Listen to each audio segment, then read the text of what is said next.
আমি না ভাবি এই বাংলাদেশে সরকার ক্ষমতায় আসলে পুরো বাংলাদেশের প্রত্যেকটা জেলা এবং ইউনিট থেকে শুরু করে সবাই মনে হয় সবাই ক্ষমতাশীল হয়ে যায়। মানে যেই গোষ্ঠীটা ক্ষমতায় আসে সেই গোষ্ঠীটাই মনে করে পুরো বাংলাদেশটা তাদের।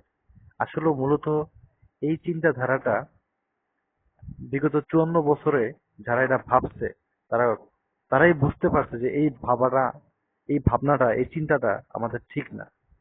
কারণ প্রত্যেকটা ক্ষমতাশীল দল যখনই স্বৈরাচার হয়ে উঠতে চাচ্ছে তখনই বাংলার মানুষ তারা ক্ষমতা থেকে কিভাবে নামাতে হয়, কিভাবে তাদেরকে এই নৃশংস হ্যাঁ নির্যাতন থেকে ক্ষমতা থেকে নামাইতে হয় সেটা বাংলার মানুষ জানে।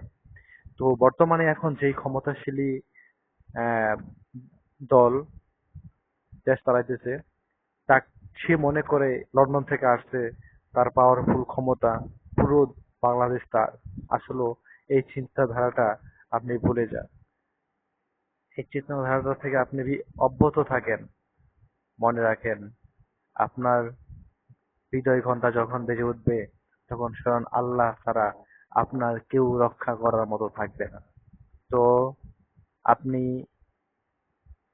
অনেক ভালো ফ্যামিলির ছেলে। আমি আশা করি আপনার মা অনেক ভালো।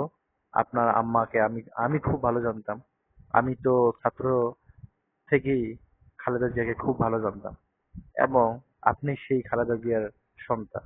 আমি চাই মার মতোই বাবার মতোই সৎ সাহস এবং আপনার ন্যায় বিচার বাংলাদেশের মানুষ পাবে, এটা আমি আশা করি। আসসালামু আলাইকুম।